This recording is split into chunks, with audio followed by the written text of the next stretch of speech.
Hello दोस्तों, मेरा नाम रोहित और स्वागत है आप सभी को अपने यूट्यूब चैनल बीसी सेंटर में। तो देखिए, हम चैप्टर 1 से बता रहे हैं वैश्विक शासन अवधारणा और संरचना एमसीक्यू क्वेश्चन। ठीक है, ये चैप्टर 1 का मोस्ट इंपॉर्टेंट क्वेश्चन होगा। आप सभी को पता होगा कि पिछले बार मैंने जो क्वेश्चन करवाया था उससे बहुत सारा मैच भी किया था। हालांकि मैंने पूरा कंप्लीट नहीं करा पाया था, बट जितना भी करवाया था उससे क्वेश्चन बहुत ज़्यादा मैच किया था। ठीक है, इसी प्रकार से उम्मीद यही किया जा रहा है कि ग्लोबल सिटीजनशिप एजुकेशन के अंतर्गत भी आपका ये क्वेश्चन मैच करेगा। ठीक है, तो ये हमारा चैप्टर 1 है। चैप्टर 2, चैप्टर 3 ऐसा करके सारा चैप्टर हम एक करके कवर करवाएंगे। ठीक है, अगर आप लोगों का रिस्पॉन्स अच्छा रहा तो। ठीक है, देखिए, वैश्विक शासन अवधारणा और संरचना एमसीक्यू क्वेश्चन। पहला हमारा क्वेश्चन ये बनता है कि वैश्विक शासन शब्द का तात्पर्य क्या है। वैश्विक शासन शब्द का तात्पर्य क्या है? तो इसका तात्पर्य होता है अंतर्राष्ट्रीय सहयोग एवं समन्वय। तो पहला का ऑप्शन नंबर आपका हो जाएगा बी। उसके बाद चलते हैं क्वेश्चन नंबर दूसरा की ओर। दूसरा क्वेश्चन है कि वैश्विक शासन में सुरक्षा की जिम्मेदारी R2P की अवधारणा संबंधित है, यानी कि वैश्विक शासन में सुरक्षा की जिम्मेदारी जो है वो किस अवधारणा से संबंधित है? तो सुरक्षा की जिम्मेदारी से संबंधित है। ठीक है, सीधा सीधी बात है। नेक्स्ट क्या है कि कौन सा अंतर्राष्ट्रीय संगठन जो है वो अंतर्राष्ट्रीय शांति और सुरक्षा बनाए रखने पर ध्यान केंद्रित करता है और सैन्य हस्तक्षेप को अधिकृत करने की शक्ति रखता है? तो इसका आपका करेक्ट आंसर हो जाएगा दोस्तों बी, यानी संयुक्त राष्ट्र सुरक्षा परिषद। संयुक्त राष्ट्र सुरक्षा परिषद, जिसको हम लोग UNSC भी बोलते हैं। ठीक है, उसके बाद हमारा नेक्स्ट क्वेश्चन है दोस्तों कि क्वेश्चन नंबर 4 है कि वैश्विक शासन में अंतर्राष्ट्रीय मुद्रा कोष, जिसको IFF का प्राथमिक उद्देश्य क्या है ना? वैश्विक शासन में अंतर्राष्ट्रीय मुद्रा कोष का प्राथमिक उद्देश्य क्या है? तो इसका प्राथमिक उद्देश्य है वैश्विक वित्तीय बाजारों का विनियमन। ठीक है, उसके बाद question number next 5 number, Kyoto protocol संबंधित है। तो जो क्योटो प्रोटोकॉल संबंधित है वो जलवायु परिवर्तन संबंध से है। ठीक है, यानी किससे संबंधित है? जलवायु परिवर्तन से संबंधित है।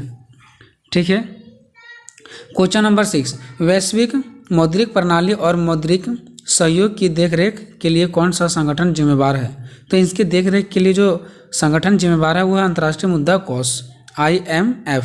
ठीक है, देखिए दोस्तों, हम पार्ट 2 भी लाएंगे, पार्ट 3 सब कुछ लाएंगे, बस आपको मुझे साथ देना है। ठीक है, वीडियो को शेयर करना है, अगर चैनल पर नहीं तो चैनल को सब्सक्राइब करके दोस्तों में शेयर कर देना है।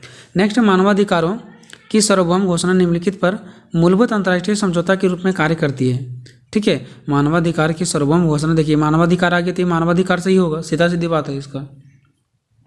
8वां, वैश्विक शासन में यूनेस्को शब्द का क्या अर्थ है?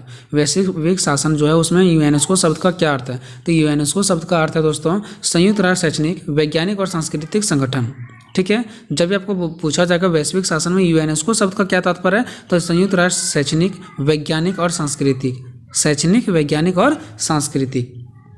ठीक है, उसके बाद क्वेश्चन नंबर 9 है दोस्तों, अंतर्राष्ट्रीय समुद्री ब्यूरो, जिसको IMB, इस पर केंद्रित है। तो ये किस पर केंद्रित है? तो समुद्री सुरक्षा और समुद्री अपराध से मुकाबला। यहाँ पे देख सकते हैं अंतर्राष्ट्रीय समुद्री ब्यूरो बोला है, तो समुद्री ब्यूरो बोला तो समुद्री से ही रिलेटेड होगा, सीधा सीधी बात है। उसके बाद क्वेश्चन नंबर 10, क्वेश्चन नंबर 10 है हमारा अंतर्राष्ट्रीय आपराधिक न्यायालय, जिसको ICC का मुख्यालय कहाँ पे? ये सब टाइप्स का क्वेश्चन पूछा जाएगा आपको। ठीक है, अंतर्राष्ट्रीय आपराधिक न्यायालय ICC का मुख्यालय कहाँ पे? तो हेग, यानी कि नीदरलैंड में। ठीक है, उसके बाद नेक्स्ट क्वेश्चन नंबर हमारा है 10 में बोल रहा है शस्त्र व्यापार संधि, जिसको ATT का उद्देश्य अवैध तस्करी को विनियमित करना और रोकना है। तो इसका आपको जो करेक्ट आंसर हो जाएगा दोस्तों जो यानी कि पारंपरिक हथियार और गोला बारूद। ठीक है, यानी ATT का जो उद्देश्य है ना, ATT यानी कि शस्त्र व्यापार संधि, शस्त्र व्यापार संधि, इसका उद्देश्य यही है कि पारंपरिक हथियार और जो गोला बारूद है ना उसको रोका जाए। ठीक है, उसके बाद नेक्स्ट हम लोग चलते हैं क्वेश्चन नंबर 12 की ओर कि पशु कल्याण के लिए अंतर्राष्ट्रीय कोष, जिसको IFAW कहा जाता है, मुख्य रूप से इस दिशा में काम करता है। किस दिशा में काम करता है? तो जब ये पशु कल्याण के लिए बना है तो ये पशु कल्याण के लिए काम करेंगे, यानी कि पशु कल्याण और संरक्षण की सुरक्षा, पशु के लिए कल्याण करेंगे और उसका सुरक्षा का कार्य करेंगे। नेक्स्ट है क्वेश्चन नंबर 13, अंतर्राष्ट्रीय प्रवासन संगठन, जिसको IOM का संबंध है। ठीक है, अंतर्राष्ट्रीय प्रवास संगठन, तो ये किससे संबंधित है? ये तो है मानवीय सहायता और प्रवासन प्रबंधन से। ठीक है, इसमें ऐसे क्वेश्चन आएंगे जो कि आप लोग अगर पढ़ के भी नहीं जाओगे तो बहुत सारा क्वेश्चन आप मैच करके बना लोगे। ठीक है, क्वेश्चन नंबर 14, अंतर्राष्ट्रीय प्राकृतिक संरक्षण संघ, जिसको IUCN कहा जाता है, मुख्य रूप से कार्य करता है। तो अंतर्राष्ट्रीय प्राकृतिक संरक्षण संघ जो मुख्य रूप से कार्य करती है वो पर्यावरण संरक्षण और प्राकृतिक संसाधनों का सतत उपयोग करती है। ठीक है, तो इसका आपका हो जाएगा ऑप्शन नंबर ग। ठीक है।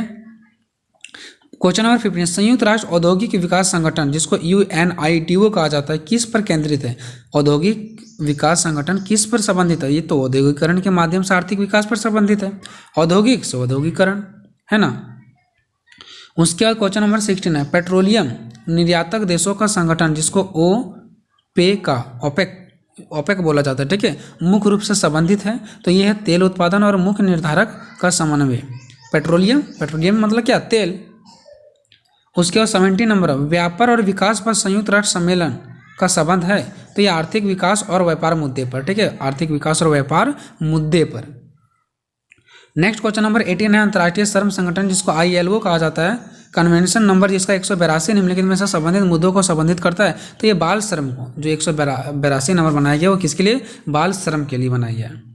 नेक्स्ट हमारा 19 नंबर, अंतर्राष्ट्रीय न्यायालय ICJ मुख्य रूप से इस पर केंद्रित है कि किस पर केंद्रित है अंतर्राष्ट्रीय न्यायालय? तो राज्यों के बीच विवादों के कानूनी समाधान के लिए, कि राज्यों के बीच अगर विवाद हो जाएगा तो उसका कानून समाधान के लिए अंतर्राष्ट्रीय न्यायालय बनाया गया, ठीक है।